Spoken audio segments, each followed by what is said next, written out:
Ladies and gentlemen, my name's Paul, and in this redgamingtech.com video, we're going to be discussing and analysing tech news which, as usual, has popped up over the past 24 or so hours.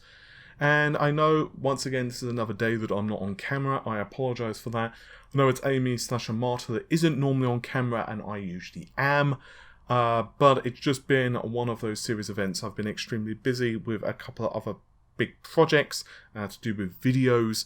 And also, at the time that I was going to film, there has been some kind of garbage collection, and the neighbours are basically doing some throwing out of some trash in their place, and it's just been too noisy, and I just can't wait any longer to film, as I have some editing on another video to do. So, for today only, it's going to be me not on camera, but everything should be back on track tomorrow. And also I will be discussing an exclusive leak as well. That's another reason that I've been a bit delayed today. I've been trying to get a few more details, so I'll be discussing that tomorrow. Anywho, let's get back on with the news itself. So, we're going to start things with the RTX Super series. As you are probably aware, there has been a lot of murmuring that Nvidia are planning a refreshed variants of their current lineup. So the 2060, 70 and 80 will all see Super variants. Now, if you're unfamiliar what a Super variant is, it's basically the original card, but with slightly beefed up specifications. I'll plonk them on screen of the leaks, although whether they're accurate or not, we're not quite certain yet. So, the website WCCF Tech have updated the release schedule. According to them, we're going to see the 2nd of July be the announcement for all of the cards, so I'm assuming that's going to be some type of official event from Nvidia. There will be the 2060, 70 and 80.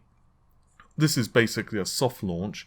Then the 60 and 70 Supers will launch on the 9th, and then the 23rd should be the 2080 Super, so that will see a slight delay by a couple of weeks basically for the Super variants.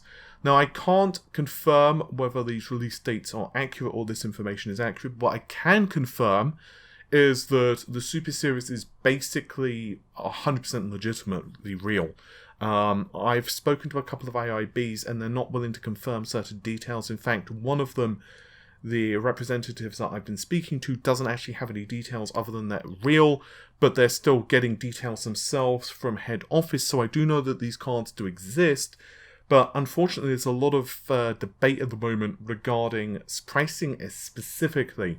I wouldn't be surprised if even Nvidia aren't 100% certain on the pricing yet. They might be waiting to see just how well the Navi GPUs do when they get in the hands of the reviewers and what the overall reception is like for them. But basically, I've heard two different things regarding the pricing. Number one is that we will see a reduction in the prices for the vanilla models, and we will see the Super variants launch at the same price as the current model. So, for example, the 2060 will see a reduction in price, and the 2060 Super will come in at around the same price that the 2060 used to occupy. The second theory is that the 2060 will remain roughly at the price point it is now, possibly with a slight reduction, but the Super variants will be more expensive. I don't know which is true at the moment. It's going to be interesting to see which approach Nvidia takes. I wouldn't be surprised, though, if the 2060 and 2070 do get a slight price cut, simply because I suspect that they're going to want to try and squeeze AMD out of the market when it comes to the 5700 and 5700 XT, which are positioned to take on not only the 2060 but the 2070, with the XT being slightly faster than the 2070, of course. So it's going to be very curious to see what Nvidia plans to do. I don't think these cards are going to be exactly a complete shot in the arm to Nvidia, but what they basically do is just give enough performance, just enough, so that Nvidia don't lose the performance crown at those specific prices, which, yeah. Yeah. There is a report from DigiTimes, and normally that website is fairly accurate. According to them, Intel are planning price cuts for its desktop processors. between 10 to 15%, well, up to 10 to 15%. So for a particular SKU, to be honest, that could mean 1%, but I suspect it's going to be at least 10% for most of Intel's 9th generation lineup.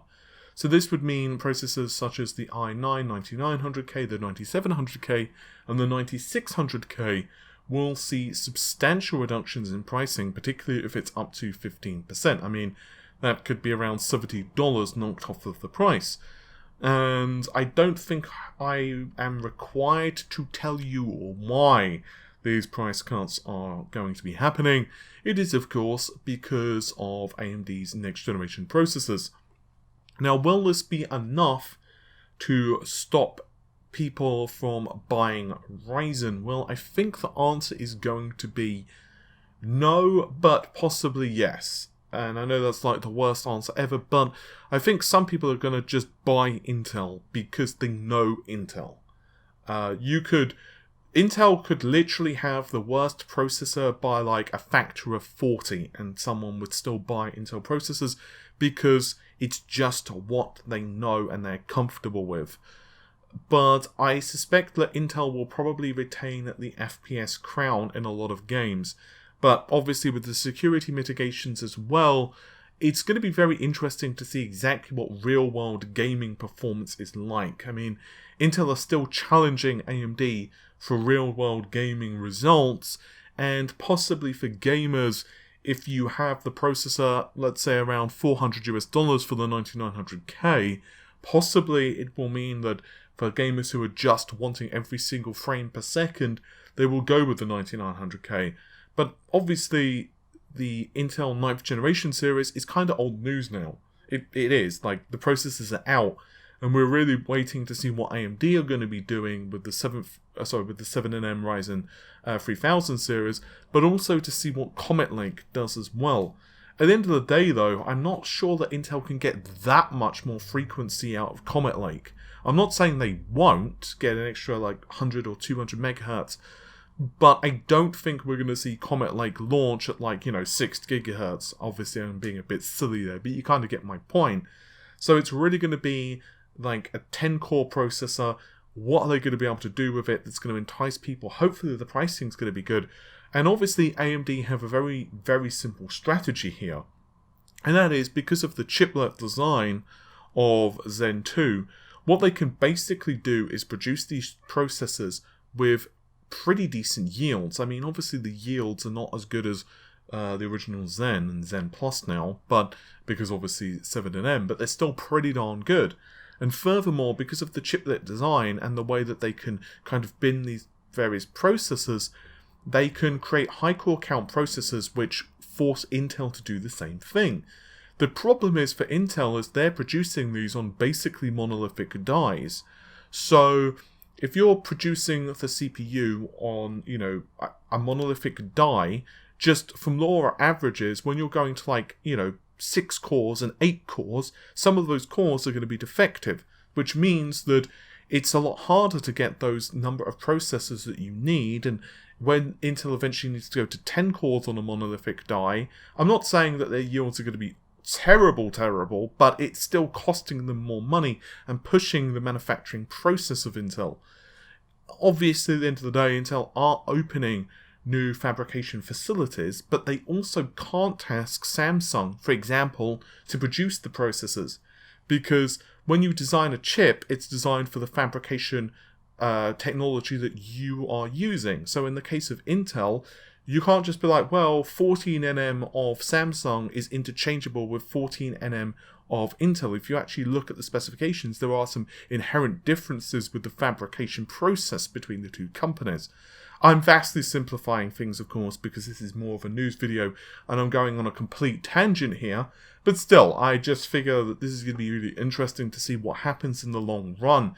And I suspect that we will see a very different market in a couple of years, particularly when it comes to the core count side of things. Before I move on to some console stuff though, I did want to have a very small update to Ryzen 3000, and this actually comes to us from the Overclockers UK forum. Just as a disclaimer, because I like to be totally honest with you guys, I have worked with OC UK in the past. I've reviewed one of their systems. And also, I used to be a moderator, goodness knows when, to be honest, quite a number of years ago on their forums. I'm probably referring to like 2007, 2008. But I'm going to tell you that because I want to be totally honest and transparent with you. But anyway, 8pack, who is of course a very well-known overclocker in the community, plus as well works with OC UK, has confirmed that all, I just want to emphasize that, all of the X570 motherboards that they've used with 3733 MHz RAM at 32GB has worked easily. They've had no issues. Unfortunately, he's not testing that with older boards yet. He said that it's old and he's not really interested in testing it, which obviously for someone who is, well, wanting to plonk a 3800X, for example, in your X470 board, that doesn't really help you. But still, it's going to be really fascinating to see what happens in regards to the memory controller for older boards. What I can tell you is that 3733 MHz, basically that means it runs 1-to-1 on the Infinity Fabric. So if you're choosing a higher memory clock frequency, it basically is running 2-to-1, so that could have some impact in latency. I go through a lot more of these details, by the way, in all you need to know about Zen 2/Ryzen 3000, but I just wanted to let you guys know that, because otherwise I'm probably going to get a couple of comments asking that very question. So basically, from what I understand, if you're running at like a 2-to-1 ratio, that could have some impact in certain applications in terms of latency, but unfortunately we don't really know yet, like, you know, what the best kind of settings are. It's also worth noting that AMD have confirmed that you've got memory clock frequencies running at over 5000 MHz on air cooling. What amount of luck you need with the silicon lottery, I suppose, is the easiest way to describe it. We're not quite certain, but it's going to be really fascinating though in the longer scheme of things. So there's also a piece of news for the Xbox that we really need to go over, and that is that Microsoft have basically confirmed we will not see Lockhart be released. So you might recall back at E3 2018 when Microsoft first announced and, you know, shocked the world, sarcasm, that they were working on a next generation console, that there would be multiple different systems. They basically said that there would be consoles, but obviously there wasn't any more details other than that. Later on, though, we started to learn through some leaks, that there was two systems, Anaconda and Lockhart. Anaconda being the higher end SKU, with Lockhart being the lower end entry model. And there's basically a very fascinating article that's doing the rounds right now. I'll link it in the video description. During an interview with Business Insider, Phil Spencer did confirm that there will only be one next generation console. Technically, he did say that there has been a couple of systems, if you count the Xbox One S All Digital Edition, but he did so through some chuckling. So even he knows that that's not really legitimate. And there's some theories as to why this is. The first theory, and this comes through multiple insiders, that basically when you send over two sets of SKUs to developers don't have unlimited resources, particularly not the huge developers or Microsoft's own first-party studios. So what tends to happen is that they develop for the lower end SKUs, so they would have developed for Lockhart and then they would have scaled upwards. It's much easier for games or software in general, to scale upwards than scale downwards. So basically the feedback they got is, hey, this is great, we're going to just do our best though with Anaconda, and with Lockhart we'll make sure it runs, you know, optimally, but with Anaconda, I guess we'll just kind of do the best we can to get the most out of the system in our spare time, you know, during our coffee or something like that. Obviously, not quite as harsh, but you get my point. The second theory that I'm hearing, and it makes a lot of sense to me, is Xcloud. So Xcloud has been getting some really good feedback, apparently, especially from the internal testing teams. It's doing better than what Microsoft anticipated. Indeed, one of the reasons Lockhart exists, or the primary reason for Lockhart to exist, is to grab people who are not willing to spend several $100s on a console, right? It's like the entry-level model that was going to cost, let's say, $200 to $250. But now, Xcloud could be the way for them to do that. Technically speaking, you could run Xcloud on basically anything, even, let's say, your current Xbox One S. And Phil Spencer has confirmed that one of the reasons Xcloud is going to be pushed is for targeting regions such as India or Africa. In other words, markets where people don't necessarily want to plonk down lots of money on a console, but are still gamers. Obviously, the problem with streaming, as we've all discussed, is that you need a lot of bandwidth and la-di-la-di-la-da, but still, Microsoft in the long term just know that, eventually the internet is going to start catching up, and it figures that this is probably about the best way for them to go about the next generation, for them to use Xcloud for people who don't want to plonk down lots of money for a console, but if you want the best possible experience, you'll purchase Scarlett.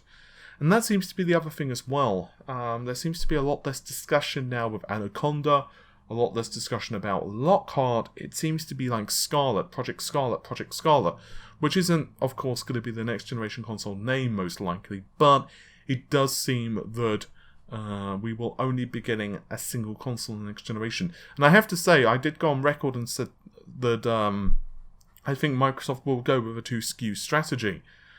But I guess it makes sense in the longer term. It just makes me wonder then what they're going to do with the pricing. Are they going to still have Scarlett / Anaconda, whatever you want to call it, as a premium system? So obviously the theory was that Lockhart was going to be, let's say, $250, and Anaconda was going to be, let's say, $499. So are we instead going to see a slight nerfing of the specifications so that they go down to like $399 US? Or are they going to keep the specs as they were and target the pricing at like $499 US? Or are they going to keep the specs what they were? So it doesn't really matter for the sake of this video what the specs are, but let's just say that they're really, really high, and instead they're just going to incur the cost and basically sell the system at a loss. Now, you might say that no, they wouldn't do that, but Microsoft have in the past. The original Xbox, for example, they did so to basically gain market share, and they're pushing the system as the most powerful. There's been some discussion of whether the Xbox is the most powerful or the PlayStation is the most powerful. So it's going to be really interesting to see what happens with the next generation. So the next piece of news regards the Xbox next generation system and backwards compatibility. As you are very aware, Microsoft really have been pushing backwards compatibility for the Xbox One. So the question was, what are the backwards compatibility team doing now that they are no longer working on Xbox One backwards compatibility? Remember, the last wave of backwards compatible games has now been released and the team are moving on to other things. Well, in a recent interview with IGN, Xbox's Jason Ronald actually was discussing this. The team is starting to shift its focus to ensure that all Xbox One games will be playable on future Xbox hardware, and this also includes Xbox 360 and original Xbox One games which are available on the Xbox One today. So if you think about it, that means that there's over 3,000 titles. That's a lot of games. That's a lot of games. Which are currently available and playable on the Xbox One, that they would need to ensure is backwards compatible. So, continuing, Jason said, and I quote, our intent is to deliver all of these Xbox One games to the next system. But the challenge we have is that there are over 3,000 games on the Xbox One today. So we've got a lot of work ahead. We can't really comment exactly what titles will be available and when, but our intent is to bring them all forward. Now notice the word intent is actually used a couple of times there in that paragraph. And I suspect that the reason intent is because they don't want people to be holding, that over their head and then smacking them with it if a couple of games can't be ported for whatever technical reason or because of licensing reasons. And we have heard even Phil Spencer himself mention licensing in the past, so yeah. Anyway, hopefully you've enjoyed the video. The normal stuff if you did. You can like, share, comment and subscribe. And I'll see you soon. Take care. Bye for now.